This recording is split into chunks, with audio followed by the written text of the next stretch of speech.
Good afternoon. Welcome to a National Security College event. My name is Nicola Rosenblum, and I am the Deputy Head of the National Security College. The National Security College is a part of the Australian National University in Canberra. As such, before we begin, I would like to acknowledge the traditional custodians of the land on which the ANU is located, the Ngunnawal people, and pay my respects to their elders, past, present, and emerging. Today's event is entitled A Free and Open Indo-Pacific, a vision for strategic ties between Japan and Australia, and we are honoured that it will feature a keynote speech by Professor Nobukatsu Kanehara of Japan. After his remarks, Professor Kanehara will be joined by Professor Rory Medcalf, Mr. Bruce Miller, and Ms. HKU for a panel discussion, where there will be an opportunity for you viewers to ask questions using the chat function. This event is brought to you in conjunction with the Embassy of Japan, and I am now pleased to hand over to the Deputy Head of Mission of the Embassy of Japan, Minister Tadatsu Mori, for some introductory remarks. Thank you, Nicola. Hello, everyone.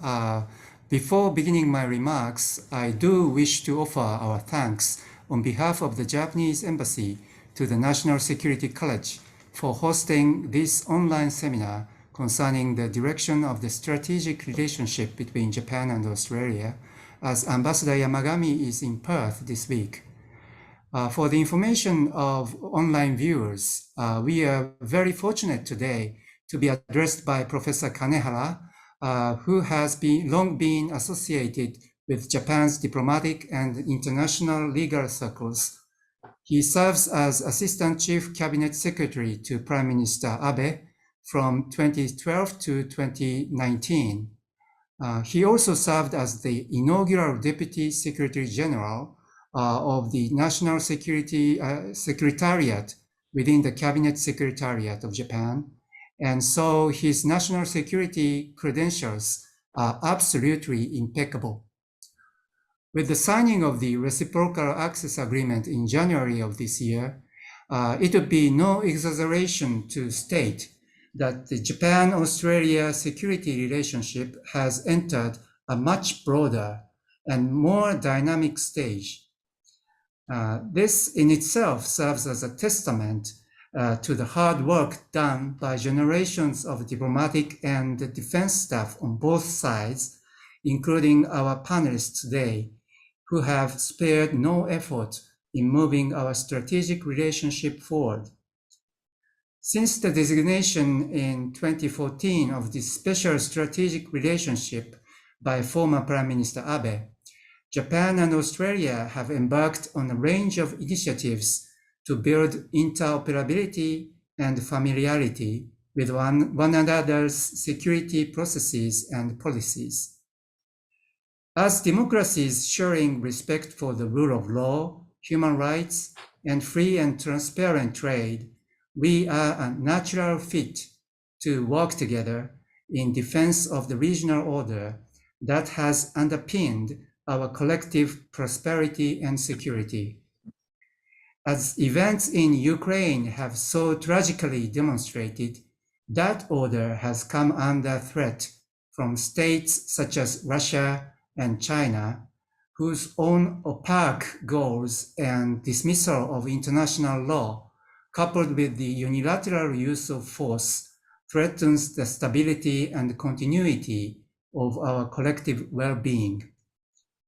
Through the alacrity of these states, democracies around the world have acted swiftly and with determination in response to threats, refusing to go gently into the night, but instead showing that we stand united in defense of the law and national sovereignty. As a combined half of the Quad, Japan and Australia, together with our partners, India and the United States, have already embarked on plans to tackle the various issues of infrastructure development, technological development, climate change, cybersecurity, and vaccine distribution, all of which are of crucial importance to our region. It is our shared awareness of the importance of helping our region to grow and our dedication on ensuring this occurs in legally transparent, ethical, and sustainable manner which has drawn us closer together in our planning, consultations, and programs. It has also backed up our support for one another's initiatives, most recently in form of the announcement of AUKUS. Japan was the first nation within the Indo-Pacific to welcome this arrangement, as an even more capable RAN will expand the range of activities it can undertake with the JMSDF, thereby bolstering deterrence and safeguarding national sovereignty in our region. Defense arrangements are but one aspect of our strategic relationship, which also encompasses industry, trade, and technology.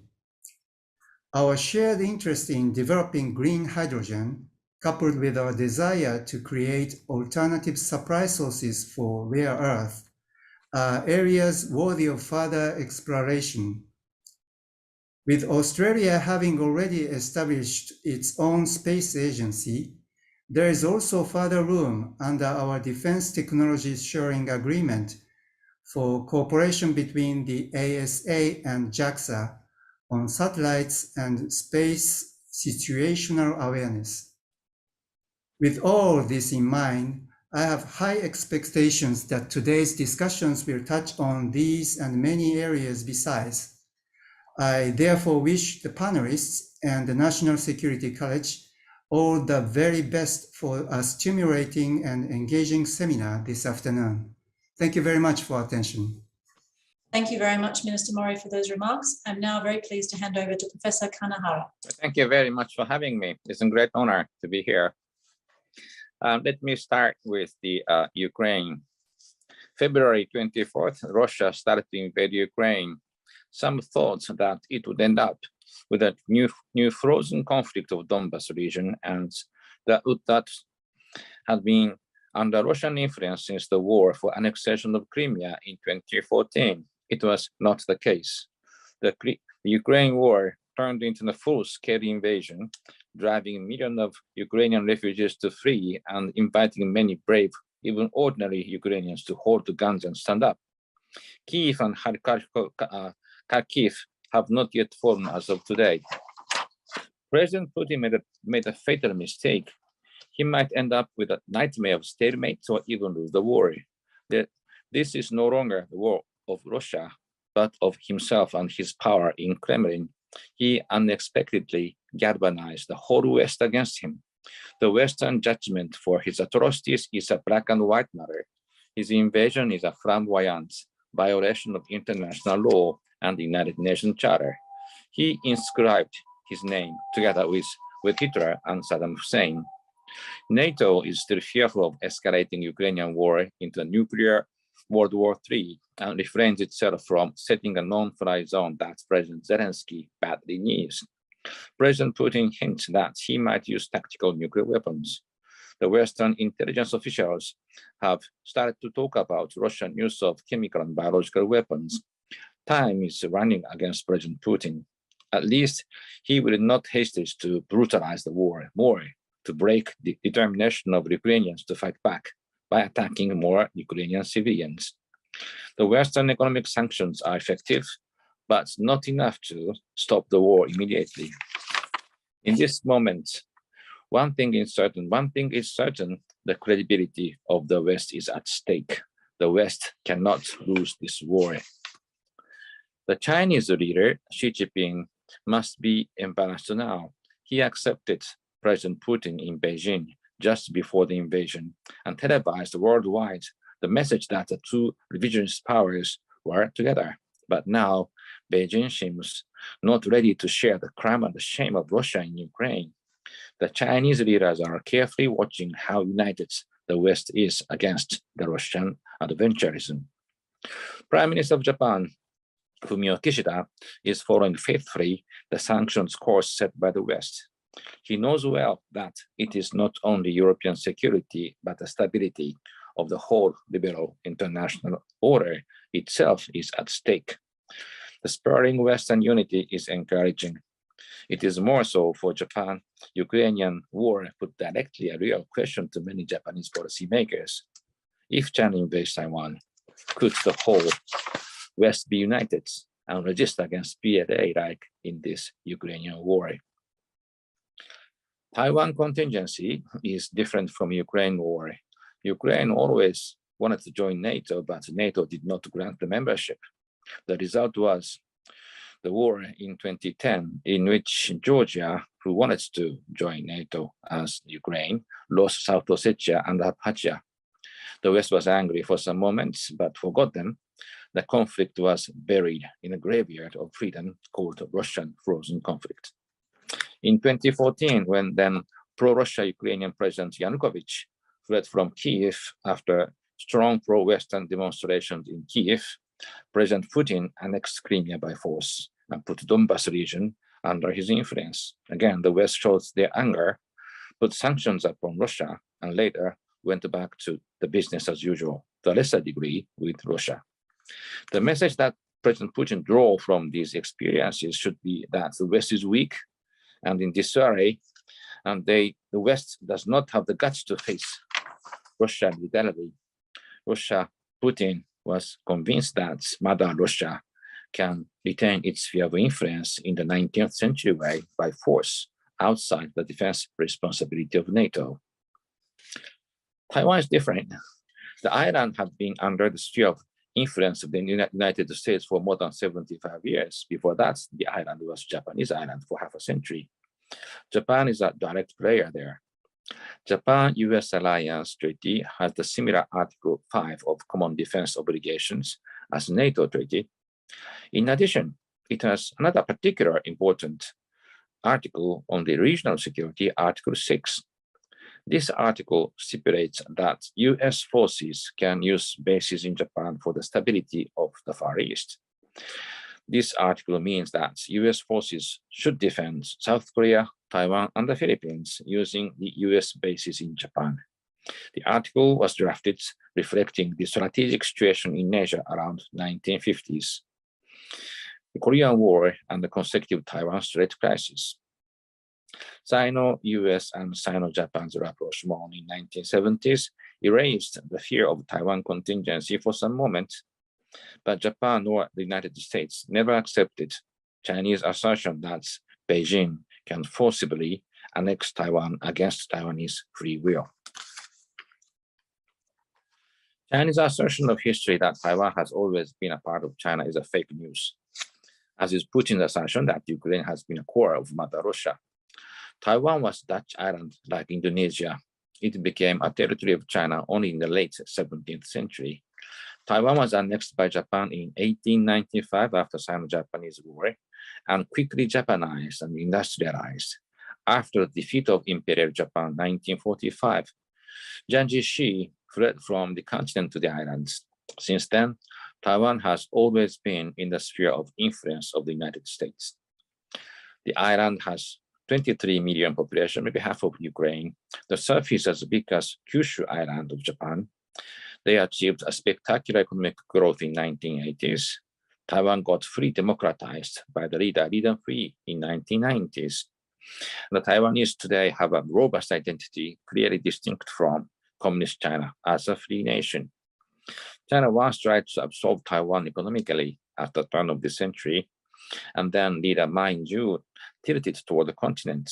The students born after Taiwan democratization rushed into the parliament and pulled back the foreign policy of Taiwan to make a distance with China in 2014. The incident is known today as Sunflower Revolution.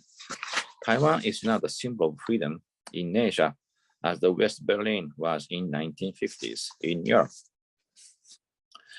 Taiwan contingency was a matter of laughter in 1990s when China was not very strong.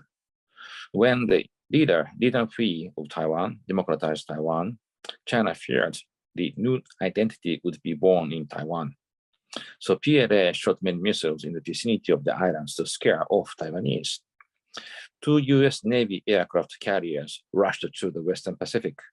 China, still weak, with huge rage against the humiliation, backed off immediately. Now China is very different. 3/4 of US size in terms of economy. Its military budget is 5 times bigger than Japan. That is equal to UK, France, or Germany. And this is more than 30% of US defense budgets. That is, US defense budget is half of the world defense budget. So Chinese defense budget is really huge. And it is still increasing with 2 digits every year. It does not include massive R&D budgets. So Chinese PLA is now without a peer in the region, except the United States. It is a monster like Imperial Japanese Army in 1930s. Xi Jinping will not risk an adventure at this juncture. He is concentrating his political energy to extend his leadership into the third term from 2022 to 2027, and even more around 2030, when he should be thinking of his trophy for his history, for his leadership history, and that must be comparable with the Mao Zedong. China must be, at this moment, China must be far bigger than today and PLA far stronger. He might be tempted to invade Taiwan. Dictators have an extraordinary psychology that ordinary men cannot imagine. Putin is the proof. Dictatorship decays over time. After all the wise men will be ousted, young yes men surround the dictator, trying to please him, the aiding ruler. Suffering from the solitude, suspicion of treason, new leadership challenge, fearing the aiding brain and physical strength, worried about his own future and family, and more detached from the reality, the dictator could make a mistake. As Talleyrand said, the French, mistake could be worse than a crime. Xi Jinping could make the same fatal mistake as Putin. Xi Jinping is from the Red Guard generation of Mao's Cultural Revolution from 1966 through 1976, when Mao died. There was no education in China. The generation's worldview is extremely narrow. They are still living in the 19th century. The world is a jungle. The strong survives and the weak is destroyed. The social Darwinism, dead long time ago in the West, is still very much vividly ingrained in their brain. They do not understand liberal ideals. Westerners carved out China, then Qing dynasty, like pieces of a cake, because China was weak. Now China is strong. Why can China not expand its territory and sphere of influence in Asia, at least in the Western Pacific? It was a Chinese sphere of influence, not only American one, only 200 years ago. This is how they feel. The Chinese Communist Party is now suffering from the lack of legitimacy of power. And this is also a problem. Chinese traditional political thought is close to European Enlightenment thinking. Menzi said 2,300 years ago, love is the basis of good governance. People's voice is heaven's voice. People are more precious than a king. A good king is given the grace of heaven to rule the world, and a bad king can be decapitated. This is what he said. Amazing, isn't it? The Chinese leaders know that they are bad kings. Rotten red aristocrats enjoy huge wealth.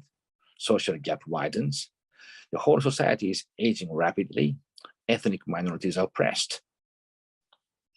But the Chinese leaders are now determined to stick to power. They saw the miserable collapse of Soviet Empire in the Eastern Europe around 1990. This is one reason why they massacred kids in Tiananmen Square. They are fully determined to make their communist regime survive.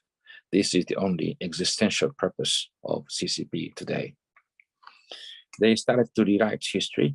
The legitimacy of the communist dictatorship is based upon the glorious history of founding the strong and prosperous communist China by the party. The Western invaders, Japanese, were kicked out by communist war heroes. China even kicked out the American invaders from North Korea. Kuomintang was driven to Taiwan, and China is now the #2 economy on earth. Under hyper-electronic state surveillance system with strictly controlled information, nationalism is now used to govern. While Chinese intellectuals say nationalism is a tiger, once on its back, one can never get off it. And this is exactly what CCP is now doing today. In this political context, Taiwan invasion and its annexation must be a national goal for CCP. It cannot be otherwise. Xi Jinping declares that the annexation of Taiwan is a historic mission of China. It is no longer a matter of to do or not to do. It is a matter of when and how. Can the West be united to defend Taiwan, or, unlike the Ukrainian case, the US, Japan, Australia could be involved immediately in the contingency? What is the cause of defending Taiwan? This is not only about Taiwan. This is a war to know whether the emerging liberal order in Asia will survive or not. Many agents support the liberal international order today. The human dignity is absolutely equal. People are born to be free. Freedom means to do what one believes right and to contribute to the others. People can cooperate to live better, for humans share the very basic emotion. It is called love in Christianity, compassion in the Buddhist world. Ren means love by Confucius, and brotherhood by Muslims. This is why the Asians can accept freedom, democracy, rule of law as universal values. The Asians came through a very different path to come here. When the Westerners were busy to establish democracies inside their own nations and warring against each other for the mastery of the world politics, the Asians were colonized, racially discriminated, and today's universal values were applied to them in a very limited manner. Their human dignity and sovereignty were denied cruelly. But after World War II, they got independent. Gandhi led India to independence with his brief of love and non-violence. Other leaders of Asia took guns to fight back against the returning colonial rulers, like in Vietnam and in Indonesia. It was only the US who swore that the Philippines should go independent. The British, French, and Dutch came back with guns in their hands. Many of the newly independent nations turned their back to the West.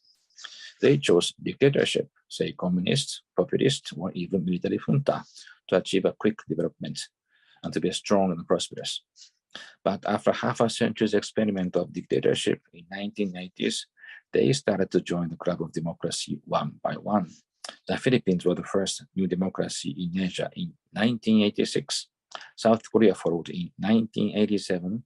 In 1990s, many coastal ASEAN nations and Taiwan followed. They are still shaky democracies with many frailties inside, but they are very, very proud democracies today. The Asians also understand that the West changed drastically for much better after World War II. Reverend King's civil rights movement put down racial discrimination as institution in the United States. The Europeans followed. Freedom and democracy were no longer the local white Christian values, but universal values. The leadership of the US is no longer only for the West itself, but for the world. Now they are following the West and becoming equal partners of the liberal international order. They are watching the Western leadership in Ukraine. NATO intervened in Yugoslavia and Libya. Syrian use of chemical weapons did not invite US punishment. Hong Kong, so close to China, lost completely its freedom. Georgia was lost to Russia, and now the West is standing up for Ukraine. What will happen if China invades Taiwan? This is the question that Asians are asking today. China is far bigger and stronger than Russia. China is a #1 trade partner for many nations globally. They have nuclear weapons too. It would be impossible to isolate China as the West did against Russia this time. The exclusion of Russia from SWIFT system and freezing their bank account for foreign reserves choke Russian economy. Russia provides 40% of natural gas for Europe, but still, it is a small economy in comparison with the US, EU, and Japan. The economic size is as big as Korea today. The shock of economic sanction against Russia is big but bearable. Could we do the same thing when China invades Taiwan? The answer to this question should be, this is not about money. If Taiwan is lost without the help of the West, the whole Asia would be lost to CCP. One by one, they would surrender. And the credibility of the Western value would erode instantly. The West needs a grand strategy to defend the emerging liberal order in Asia. Either China from reckless adventurism, ex-Prime Minister of Japan, Shinzo Abe, launched the strategic concept of free and open Indo-Pacific, FOIP. It spread worldwide immediately. Now in US, in Europe, and in Asia, many governments talk about their own Indo-Pacific strategies. There are 2 points in this strategic concept. The first is importance of incorporating India in the strategic framework. Indian economy has already been half the size of Japan. It will soon be the number 3 economy globally. Its population will soon surpass that of China, and the average age is only 29 years old, amazing. And 10 years younger than the Chinese. The center, 20 years younger than Japanese. The center of prosperity is moving from Eastern Asia to Western Asia. As a strategic counterweight vis-a-vis China, India will play a very important role. The US-Japan should not forget, the Australia should not forget that when they kissed Mao's cheek to face the Soviet Union, they pushed away India towards Russia. India never forgets Mao's invasion in the early times. Mao is one of the cruelest dictators of the last century. Beijing, Washington, Tokyo, nonetheless. Axis was born together with Islamabad, Pakistan, and that pushed India, not willingly, towards Russia. The strategic picture should be redrawn here today. India is the creation of Gandhi and Nehru. It is a born democracy, and India should be called upon to join the club of free nations as a main pillar of the future. The second point is that the FOIP realigns democracies. The liberal international order must be expanded successfully into Asia. That will account 60% of human beings and 60% of world economy in this century. The West cannot be marginalized. On the contrary, it must be expanded. New Asian democracies and those who share the strategic interest to sustain this liberal order at least should be realigned to form a strategic and global partnership. The liberal order is winning and spreading. This is the mainstream of human history. This is the message of FOIP to the dictators. There should be leading nations in FOIP, and it is quite the US, Japan, Australia, and India. The cooperation of the four is moving forward to the surprise of China. The British, after Brexit, is joining US and Australia in Asia, forming AUKUS. It is a great contribution to Asian stability. In the region, Indonesia, the Philippines, who is an ally of the US, and Vietnam and other ASEAN nations should be invited to the club. They usually do not want to be involved in big one's fight, but now they understand that the watershed moment is near. They stand up with the Quads, otherwise they would be compelled by China to be a tributary. And the important partner for this is, among these nations, we have to invite Europeans, because Japan, Australia alone to face China is a too heavy a burden. So we have to invite the Europeans, and as I mentioned, British, but French is interested, and Germany changed their strategic direction. They were outside NATO responsibility. The German view was very much focused upon economy. Now, but down they are seeing Asia with some strategic perspective. We have to engage Germany, and we have to engage also small and medium-sized the Eastern European nations who hates the dictatorship. Poland, this is a big one, but Czechoslovakia, Czech and Slovaks, Slovenia, Lithuania, and they feel that our values are very much dear to them. We have to engage them, and of course we have to engage Brussels. When the West, the whole West is united as in this Ukrainian war, the West is far bigger than China and than Russia. Even China cannot reach the size of the West. Before that, they will peak out. So before that, we have to sustain our unity. As far as we are united, we could still engage China. And China will peak out in 20 years' time. So coming 20 years is a very, very difficult time for us. And I have to say that the Japan and Australia are the only Western Pacific nations who can face this challenge. And we have to enlist the cooperation of other nations in the region, believing that our values are prevailing in Asia. I was with Prime Minister Abe, Shinzo Abe, when he visited Darwin. I think it was very important. In the preparation meetings, the INPEX people and METI were saying that this is a great visit to enhance our cooperation with Australia for energy. And INPEX was exploiting the oil under the sea near Darwin. And Prime Minister and his speechwriter, Professor Taniguchi, said, no, don't forget Darwin. Darwin is very important to reshape and to refound our relationship. We have to go to Darwin, and we have to make this a starting point of new relationship of Australia and Japan. And they were so right. They were so right. And this is a new era for Japan-Australia cooperation. And we are the only two pillars to sustain free and open Pacific in the Western Pacific. And we have to engage others here. Then we can be all right, and we can be the winner toward the mid of this century. Thank you very much. I stop there, and I take any questions. Thank you. Thank you very much, Professor Kanehara, for those fascinating remarks. I'm now going to invite Professor Rory Metcalfe, the head of the National Security College, to chair a panel discussion on Japan-Australia relations and their impact on the Indo-Pacific and on the other issues which Professor Kanehara has raised here today. I would just like to remind you that if participants wish to ask the panel a question, please type it directly into the chat function on your screen. Thank you very much, Professor Metcalfe. Thank you very much, Nicola, and it's a real pleasure to be with you all today. Professor Kanehara, that was a really very powerful account, I think, of the strategic challenges and opportunities that Japan faces, that Australia faces, and indeed that like-minded countries face in the Indo-Pacific and globally.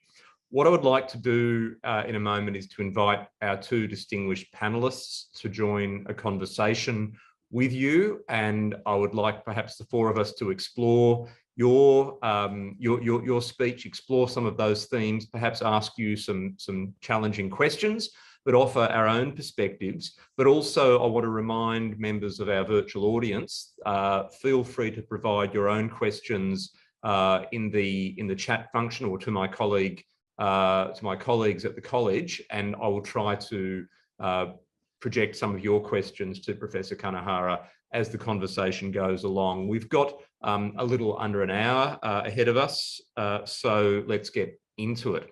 I'm going to begin by introducing in a little more depth our two co-panelists, Ambassador Bruce Miller, former Australian ambassador to Tokyo, and of course, very senior official in the Australian government throughout his career in foreign service and intelligence as well. But Bruce, I would be very interested in a moment to hear your questions and views, and also HKU, who's the Deputy Head of Mission at the Australian Embassy in Tokyo. HK, I appreciate you represent the Australian government in your role at the embassy, but I'm sure that your perspective on Japan's and Australia's strategic challenges is particularly insightful. So anything that you can share with us is really welcome today. I'm going to begin with one question, and then I'm going to invite my panelists into the conversation, if I may.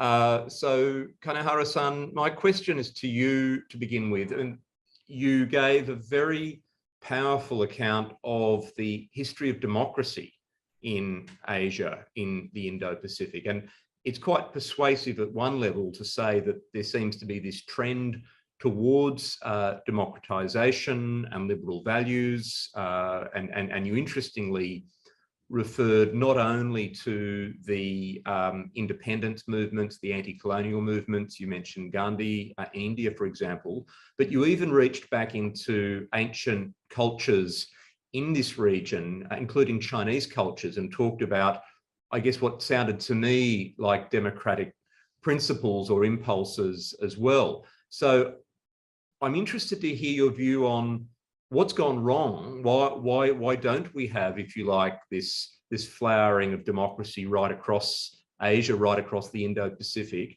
and where do you see this story going? Is the Communist Party the end of the story for Chinese civilization, for example?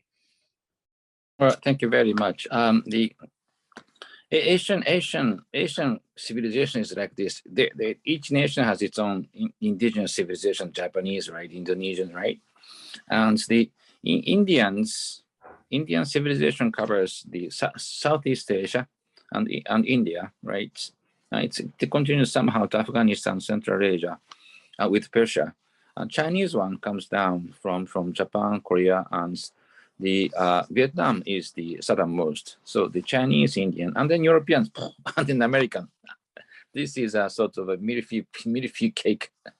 And I have to say that when Japanese met the European Enlightenment thinking, some said, oh, this is exactly like Confucius. They said, people is more precious than the king.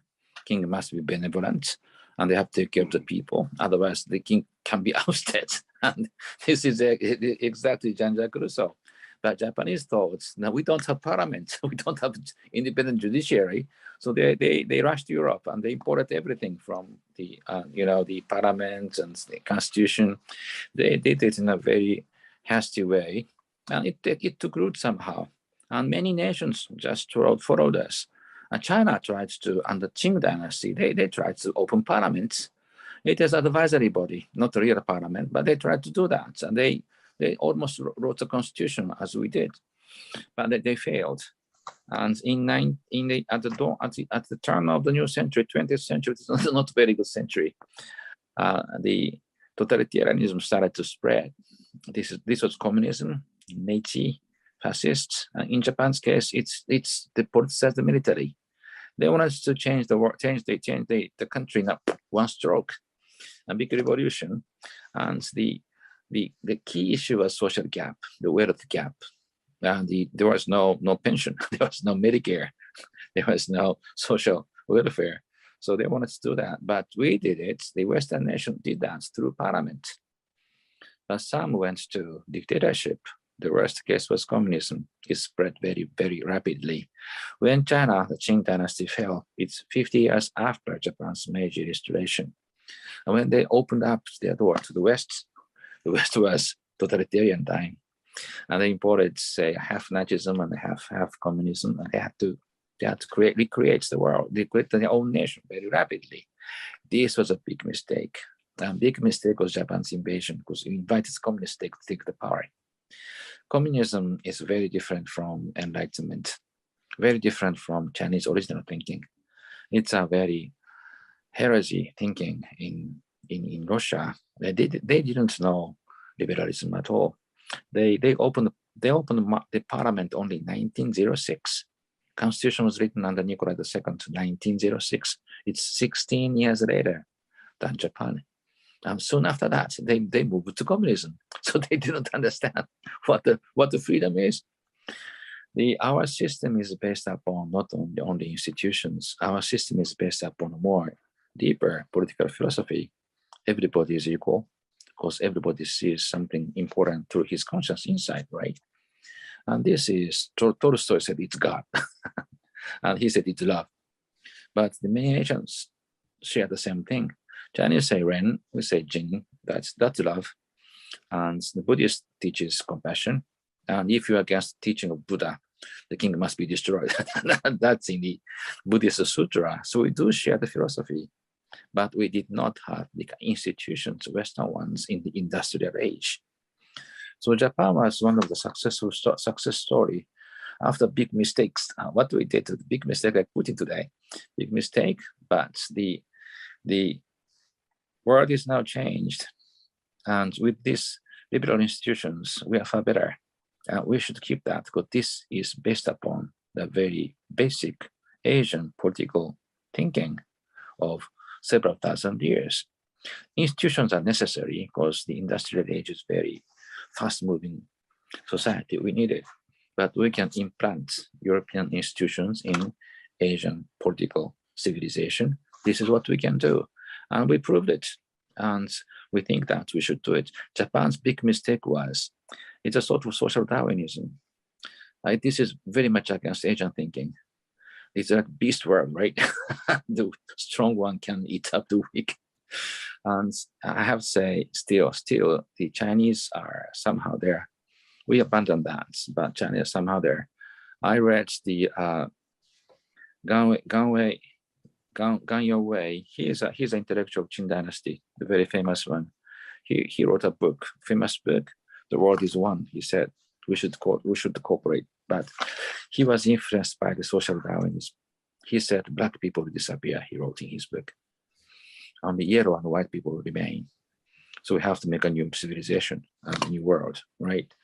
And this kind of the 19th century social Darwinism, the world is jungle, this kind of thinking is still somehow there in the communist world. And that is our fear. Putin is there. He doesn't understand. What's the matter, Russia? It never existed. Ukrainians fought against Meiji, and they were not invaded by Russia.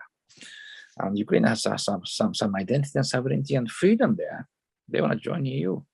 It's their desire. It's a free will there. And Putin doesn't understand that. He never understands the meaning of freedom. And I think this is the case of Xi Jinping too. So this is a race of ideas, the competition of ideas, not only money and guns. So we have to win, and we can win. And I infer from your remarks that this is not over. Maybe we'll come back to that later, but I'll now go a little bit away from that grand sweep of history to perhaps look a little bit more at the present challenges and opportunities in the Indo-Pacific, particularly for Japan and Australia and the Japan-Australia partnership for this special strategic partnership. So I may now invite our panelists to join the discussion. Bruce, if I might start with you, it would be interesting to hear any reflections that you have from your professional experience and your personal insight on Professor Kanehara's speech, and perhaps any question that you may have for him. Good, thank you, Rory, and it's a pleasure to be here and to be talking with old friends in this way. Look, I should emphasize, unlike HK, I'm a former bureaucrat, like Kanehara-san is too. So we have more license to say what we think personally, which we'll do. So I'm not saying anything that should be taken as representing what the government thinks. I'll leave that to HK. But look, I just had a couple of observations and a couple of questions, if I may. And the observations are that we have, of course, Australia and Japan, done a huge amount of work over the last 15 years, really, to strengthen our strategic, and more broadly, our bilateral alignment, whether it be intelligence sharing agreements, defence logistics agreements in the AXA, the most recently concluded reciprocal access agreement, which sends a very powerful message about our willingness to engage in practical cooperation in defence. Even the free trade agreement of 8 years ago, that has a strategic element to it as well in a big way. So I've done an awful lot, but the geopolitical situation so eloquently described for us by Kanehara-san means we really have to do quite a lot more in the way of developing our strategic partnership to step up to the challenges, indeed threats that we face. And I suppose we do need to think of some practical things we can do beyond agreeing fervently that our interests are aligned and we should do more. And I suppose, to me, I'd suggest that we need to look more at our declaratory policy and what we say about what our relationship means to us. Declaratory policy really matters in building deterrence. I'd suggest we need to update what we already have, a joint declaration of 2007 on defence and security cooperation, update it in a big way, and to talk about a formal agreement as we have under ANZUS, Articles 2 and 3, to consult on threats or security challenges, and also both undertaking to engage in self-help and to maintain our defence capabilities. Those are two key obligations in our ANZUS alliance, and I think they're things, formal obligations that Australia and Japan could well think about formally pronouncing upon, and which would in turn send a big strategic message about our cohesion and our willingness to step up to deal with challenges. Of course, after that, we could always agree to take action to meet the common danger posed by an armed attack on either, which is a standard part of ANZUS and of NATO. But that's perhaps a further step down the track, but that's not beyond the realm of possibility. So I just put that on the table for potential discussion. But I'd also say, I'd suggest we also need a no-holds-barred discussion of how we can improve further our defence capabilities in a complementary way, and with no area out of scope. And here is my first question, I suppose. I saw recently that former Prime Minister Abe had proposed, I think, a sharing or a basing of US nuclear weapons in Japan as something to talk about, something that really hasn't been talked about publicly before. And I'd be interested to know what Kanehara-san's reaction to that is. Of course, that's a response to the world as it evolves and is changing, and what we've seen in Ukraine. And one of the things that countries like Japan or indeed Australia might think of doing. So that's my question. And one other question, quite a different question I have is, Kanehara-san, you spoke about the importance of getting Europeans interested in facing China as well, in dealing with China and sending a collective message of what the liberal democracies believe on the rules-based order, on opposing coercion, economic and otherwise. I think there's certainly a much greater interest from European countries, UK, France, Germany, the EU as a whole, in this part of the world. But I question whether they will maintain their focus on East Asia. I'm not confident that they'll stay the course, even the UK, if only because they've once again become preoccupied with Russia and what's happened there.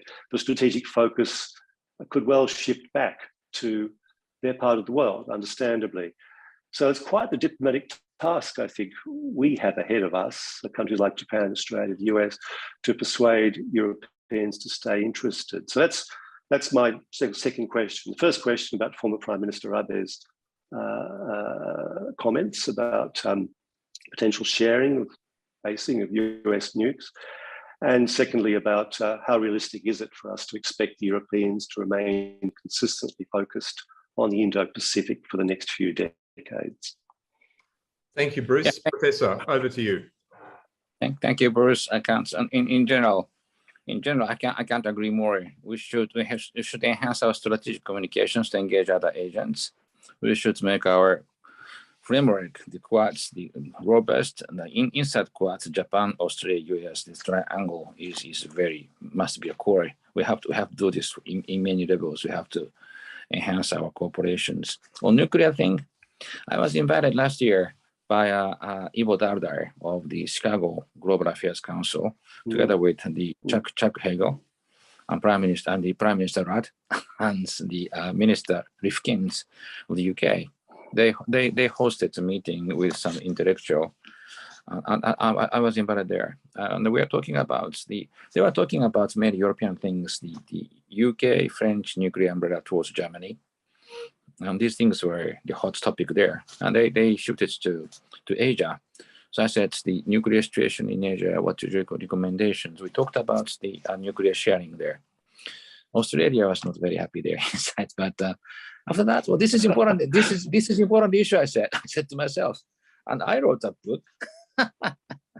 And I said, we should consider the nuclear sharing with the United States. And this is again new book on nuclear sharing. This appeared 1 week ago. When I wrote this book, nobody was interested. But amazingly, nobody criticized me. Suddenly, 2 weeks ago, Prime Minister said we should think about it. And then boom, it started. It's a big debate inside Japan, but 60% of Japanese said, yes, we have to discuss about nuclear weapons. This is not the introduction, but they say taboo of nuclear issues is no longer effective. We have to talk about it. And I have to say the Cold War mentality is gone. Soviet Union collapsed 30 years ago, right? And so pro-Soviet people gone. They are very senior to Japan. And the youngsters are not interested in knowing what's going on in reality. This is basic atmosphere, 1. 2, up to the end of the Cold War, we are not very much worried about Russian invasion because Russia is a big bear and the head is in Europe. And NATO grabs the head, right? And the Americans have the huge number of nuclear weapons over the Arctic Sea. So the situation was quite stable. We feared because Russians, but it was not our idea that Russia would invade us one day, suddenly, unilaterally against us. It would not ever happen. It will not happen. After Sino-Japanese relationship normalization, we thought it's much easier now to face Russians. So up to 1990, we're not very much worried. Now we are discussing about the American subs. They have nukes and they come to Japan or not. This was a scandal, sort of. And the leftists were very much angry against that, but the government said, we don't ask Americans whether they have it or not. This is a stupid debate, but now situation is very different. China has 1,600 missiles pointed at Japan, and the 600 are the intermediate range, so that could reach anywhere, Hokkaido, Tokyo. And they have nukes, of course, and the small size ones too. And Americans don't have that. They were bound by INF treaty. They have nothing there. So escalation ladder is not asymmetrical. And now China says they're going to invade Taiwan. And as I said, in Article 6 of the Security Treaty, revised 1960, we asked Americans to defend the surrounding area of Japan. That's Korea, Taiwan, and the Philippines, Japan's empire and American colony. And this is the crust of Japan. And we can't defend them. We asked them to defend that. They said they will do that using Japanese bases. So this is the regional framework for Japan-US alliance. And the Americans are supposed to defend Korea, Taiwan, and the Philippines. After Kissinger went to Beijing, Taiwan's status a bit blurred, but still Congress said the US should defend Taiwan. And I'm sure that with high probability, Americans will intervene in a warfare against China's annexation of Taiwan. So we'll be directly involved. And there are 3 reasons to be involved in Taiwan contingency for the Japanese. 1, Article 6 allows US to use Japanese bases to defend Taiwan. That's 1. 2, Senkaku Islands, they say it is a part of Taiwan, so they would come to Senkaku Islands too. 3, this is most important, Yonaguni Islands, the southernmost the islands of Japan, is only 100 kilometers from Taiwan. It is impossible to avoid these Sakishima Islands to make a war in Taiwan, so it would be directly involved. So Putin said he might use nukes against NATO if they intervene in Ukraine. Xi Jinping might say the same thing after 10 years later. He might say if Japan's forces intervene in Taiwan contingency, China might use nuclear weapons. Or if Japan lets American forces use Japanese bases, the bases in Japan, China might use nuclear weapons. They will have to face it. Now, this is the situation of Germany in 1950s. This is now real. We never asked this question before. When Americans said you have American number, we said, yeah, that's fine. This is comfortable, and nobody asked questions. Now we have to ask: Is this real? Is this real, sir? And this is the first time that we ask this question ourselves. I have to say, when the China shoots missile against Americans, I was in Omaha one day in the strategic commands, and they shoot back immediately. And this is what they do. They are training this every day. But the Americans have 30 minutes before the first bomb attacks Washington. They can shoot back. And this is the strategic deterrence, right? When China shoots a missile against Tokyo, it comes to Tokyo only in 5 minutes time. So when the commander in Omaha calls the president, he say, sir, Tokyo disappeared. Shall we shoot back? American president might say, let me think. And this is the reality.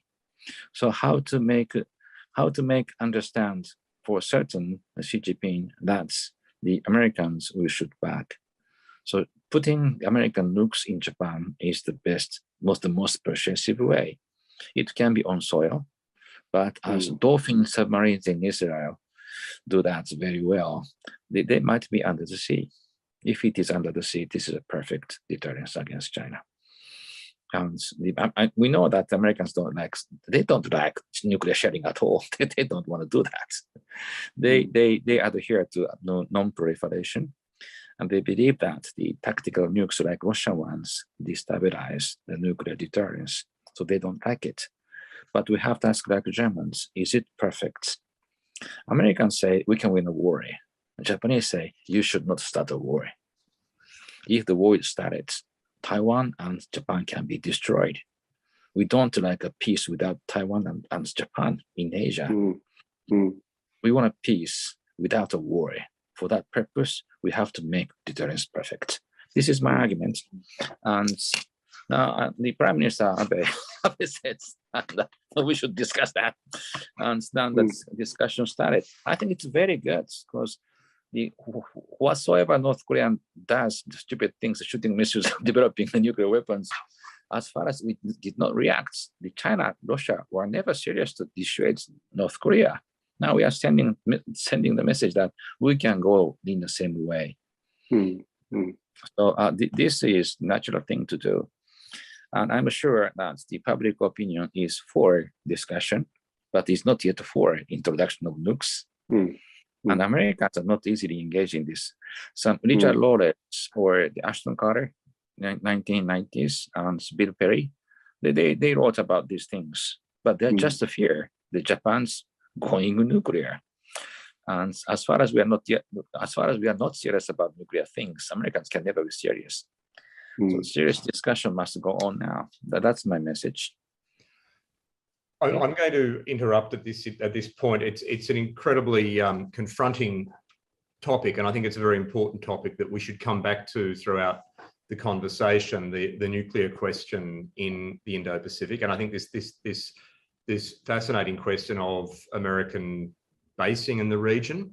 So, can I park that one there and just move to a slightly broader topic, Professor, and we can come back to that. I don't want to let it go because certainly if I was a journalist watching this live event, I would have a lot of questions about that myself. So I don't think we can let that go, and nor should we. But I do think it's important to talk a little bit about the broader strategic landscape and the broader strategic partnership between Australia and Japan. We could not have had this conversation 10 years ago or 20 years ago, in my view. A lot has happened since then. So look, what I might do is I might invite HKU from the Australian Embassy in Tokyo into the conversation. And HK, although you don't have perhaps the license or the freedom that Ambassador Miller has to talk about some of these issues in a public forum, you do know things that he does not. That's right. You have the privilege of working in the diplomatic relationship at a very high level.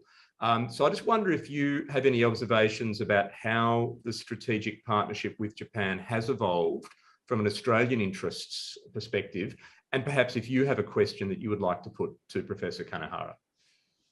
So thank you, Rory.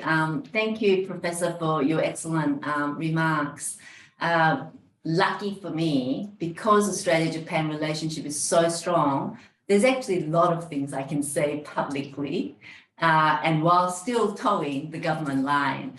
And that's what's so exciting about this relationship. I think it's fair to say that since Japan's introduction of FORWARD and Australia's foreign policy white paper in 2017, those two things are really identical. They're onaji, you know. And our objectives and our direction ever since has been basically the same.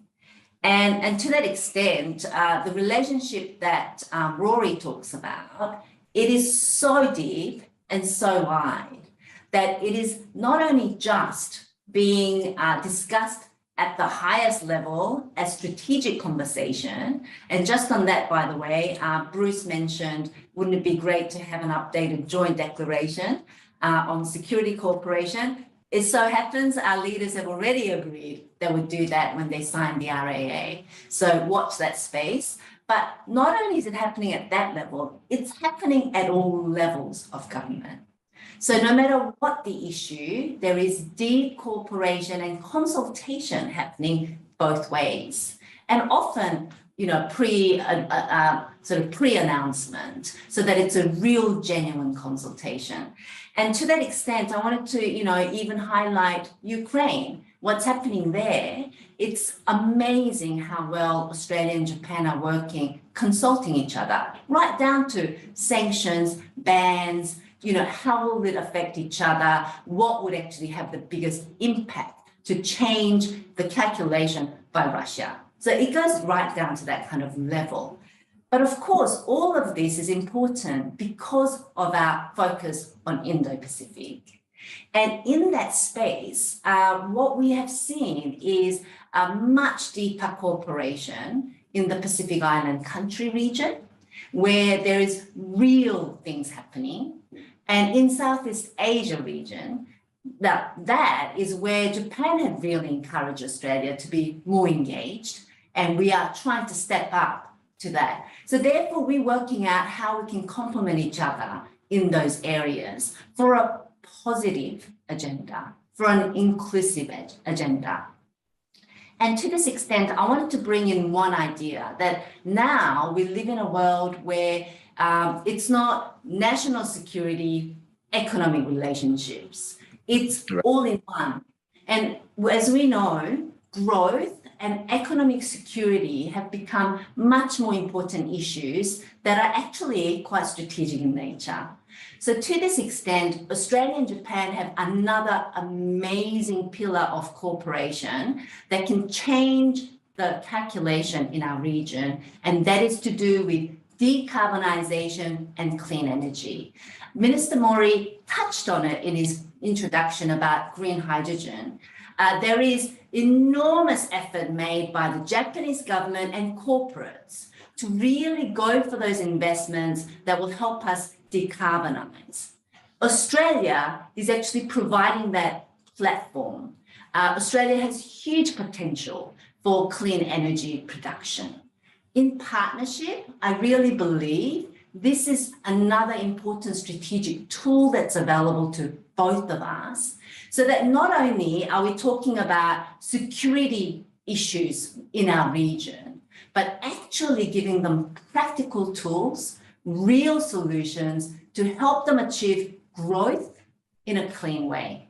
I mean, this is the key, right? Without actual sustainable growth, the region will be looking for cheap investment, easy money. So how do we help our neighbours to stand up tall for FOIP, for liberal order, by actually equipping them with clean energy that is affordable? So I just wanted to plant that idea, which is actually emerging as a major strategic tool for our partnership. Then my question to Professor was comment about Europe. I think you're spot on. And Bruce, frankly, you could be still paid by the Australian government given your line of questions and comments, because it was exactly all the things I wanted to address. But there, you know, so far I talked about the cooperation in those other regions, but is there something, Professor, that you think Australia and Japan can do, right, to engage European countries more? What does that actually look like in practice? So I'll leave it there. Thank you, Rory. Thank you. Fantastic question. Yeah, thank you very much. And Europeans, I have to say, during the Cold War, we are facing the same enemy, the Soviet Union, but the cooperation was between Washington, Tokyo, and Washington, Brussels. Brussels, Tokyo did not talk to each other very much.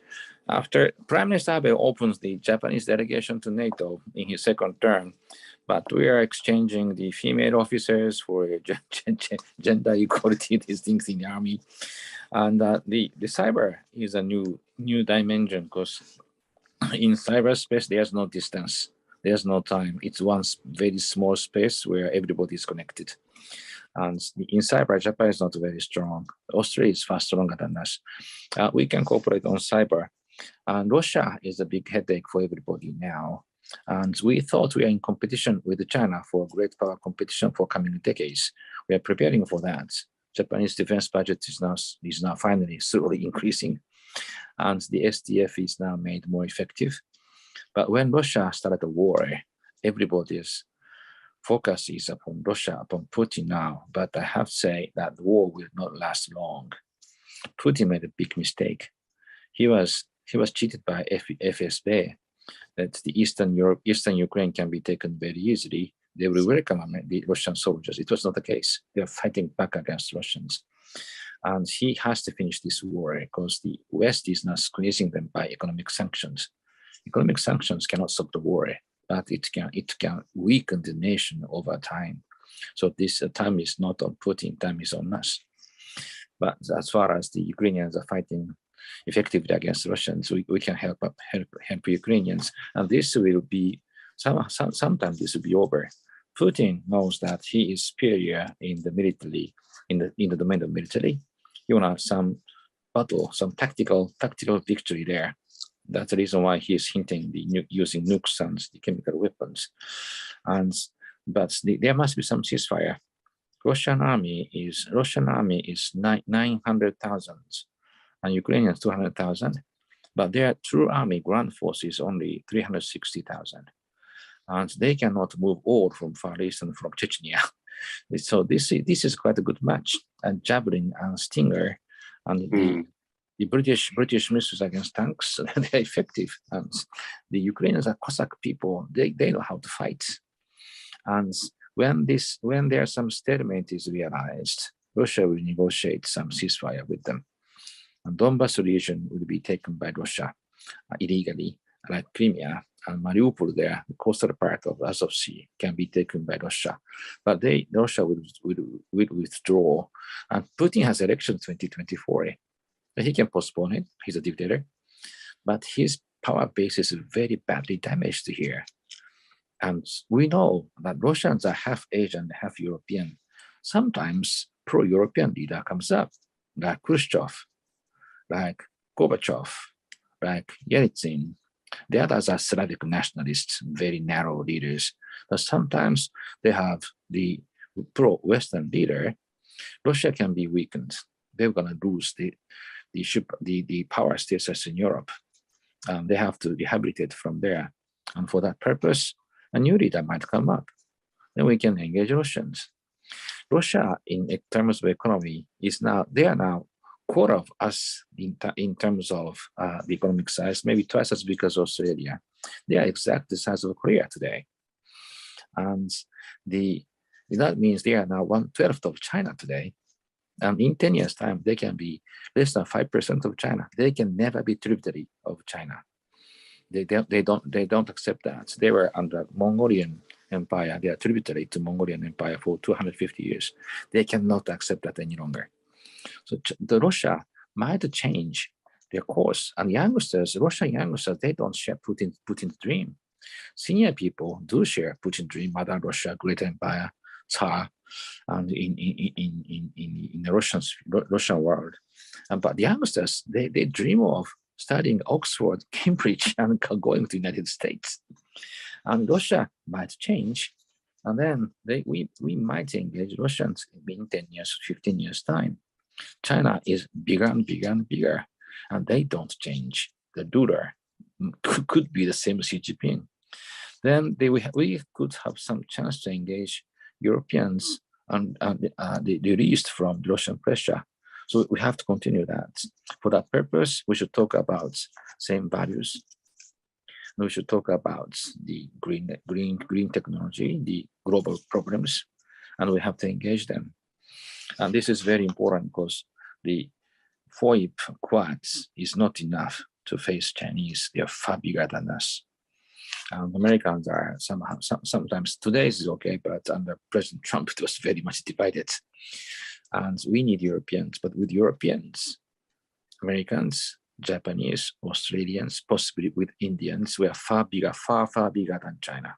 China would never catch up with us. They'll peak out before that. So we have to engage Europeans anyway. Okay.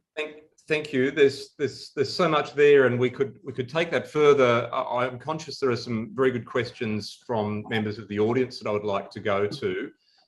So with the permission of the panel, I might do that now and introduce a few of those questions. To keep this conversation going though, Professor, I might go back to firstly the theme of Japanese defense policy and Japan's defense posture. Several of the members of the audience are asking us, what is the future for Japanese defense policy? And an interesting question about the scale of the Japanese defense budget, the amount that you need to invest to be a really significant power. Germany, of course, has announced quite a historic increase in the percentage of its GDP that it will spend on defense following the Russia shock of this year. I always speculate that if Japan were to spend a significantly larger proportion of its GDP on defense, that would have a real impact on the region. So do you see Japan moving far beyond 1% of GDP on defense? What could be the drivers of that? Will there be particular shocks to do with China or North Korea? What do you see in that path? Well, Japan surpassed the size of UK, France, Germany in 1960s already. In 1970s, the pacifist Prime Minister Miki said, "We can't spend money for the military." He said, because Japan is becoming bigger and bigger and bigger. Because he said 1% of GNP. Stop there. Beyond that, the Americans will take care of us. That was Prime Minister Miki's very irresponsible policy. It was effective until Nakasone. Nakasone said, "I'm no longer bound by Miki," but the Japanese economy grew and it still grows, right? So it's 1%. It's 5 trillion yen. It's 500 trillion yen. It's $5 trillion. 1% is very big. And when Japanese economy grows, we have to catch up with Japanese economic size, right? So slightly the defense budget is going up, but it's always below 1%.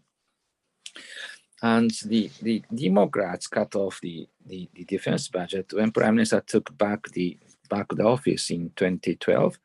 Defense budget was 4 trillion and 700 billion yen.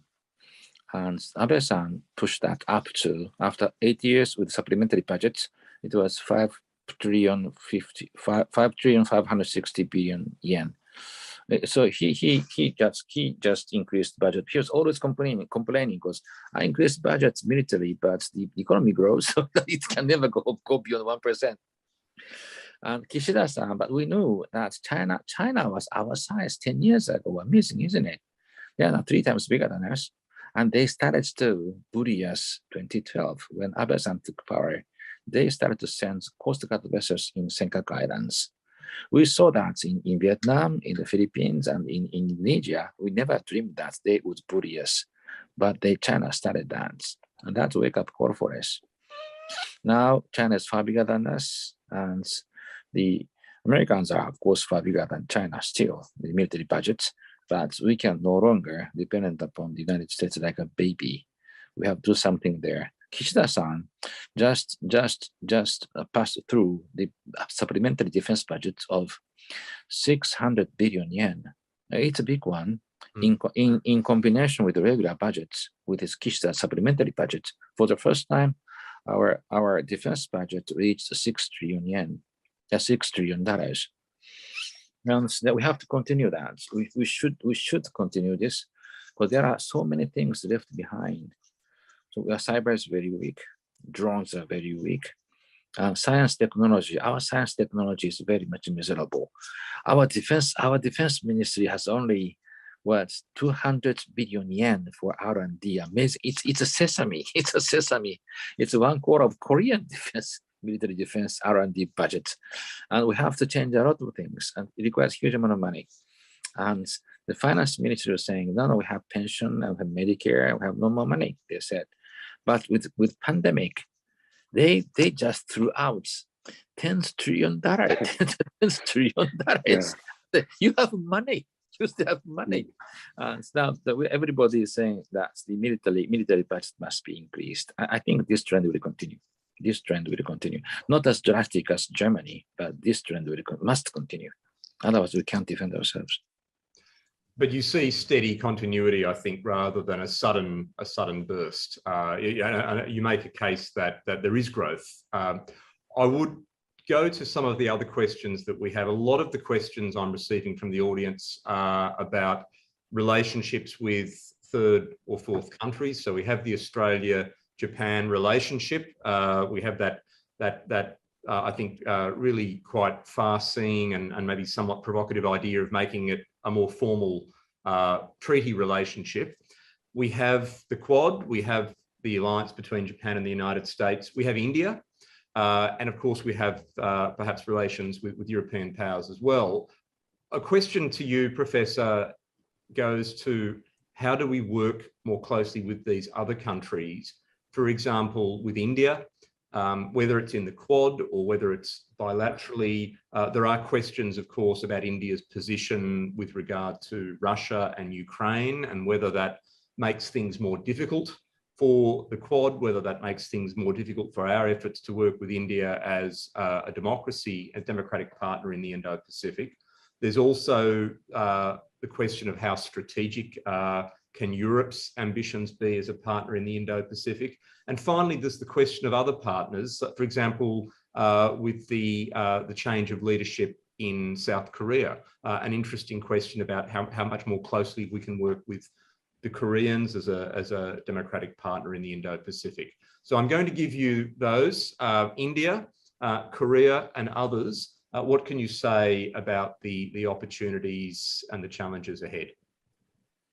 In India is the only one nation that can be a counterweight of China in the future. No, not today. It's a now small elephant, not yet a big elephant. So India is calculating their own interests, national interests. We should not forget that we are enemies of India because we normalize relationship with Mao Zedong, right? And that we pushed away. We don't know, but the India feels that they were pushed away because India was facing China, and China is a strong communist invader for the Indians, 1962, 1858, right? They don't forget that. When we embraced China, Indians were shocked. We are democracy, but we are kissing the cheeks of Mao Zedong.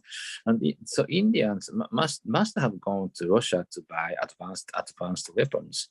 But they didn't like communism at all, but they went to Russia.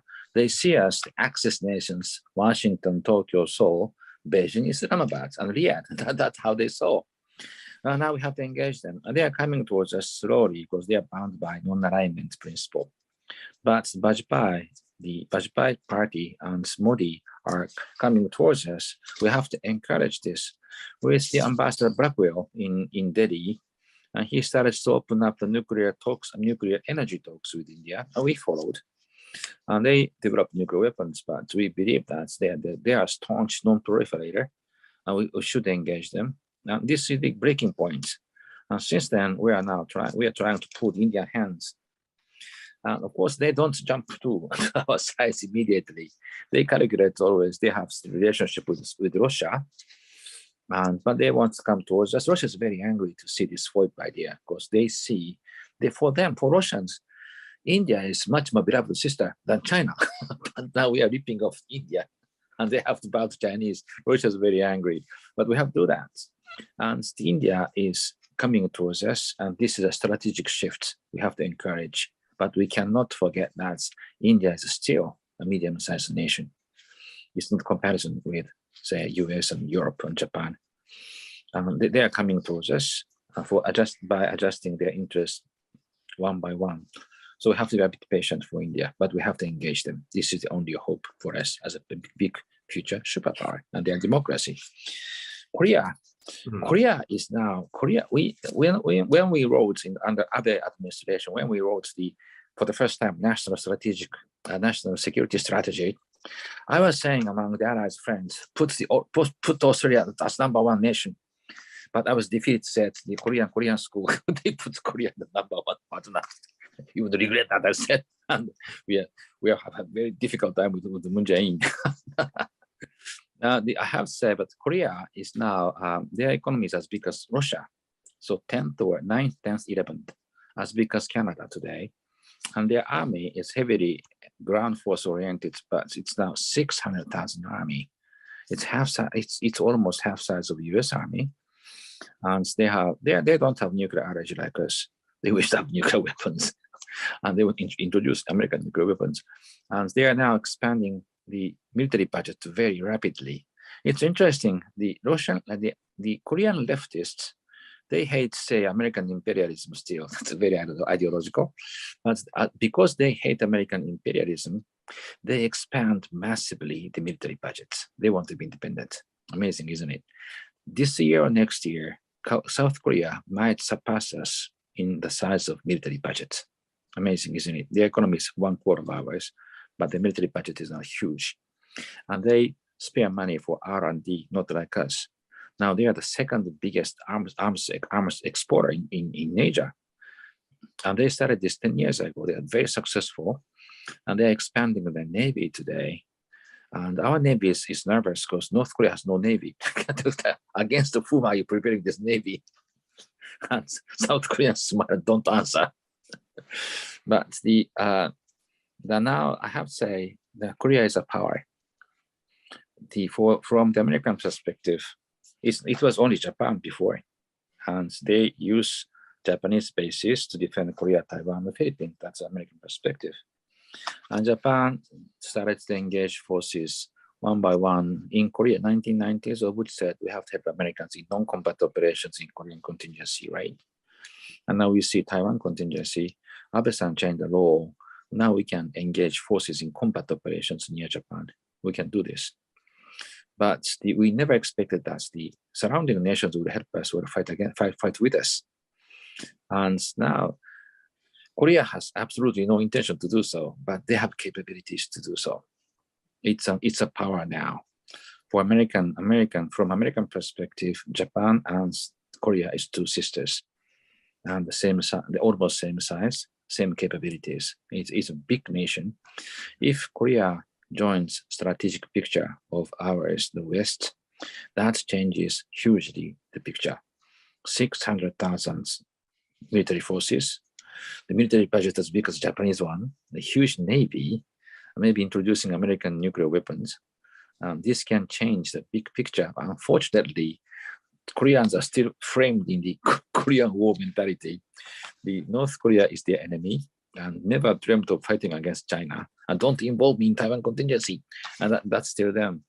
So but it is important to put them out of the box, put them out of the peninsula box, and put them in the broader international strategic context. If they join their power forces with us, we are far stronger than today. As I have said, it's very difficult, but we have to do that. Thank you. And I think we're running short of time, so I'm going to hit you with one or two more very quick questions, Professor, and ask you for very summary, brief answers on them.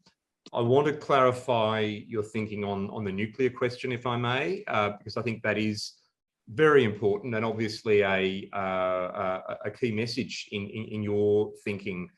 You're an advocate for Japanese nuclear basing of US forces and for potentially for capability sharing. Is that how you would summarize it, or something else? That's what I say. Yeah.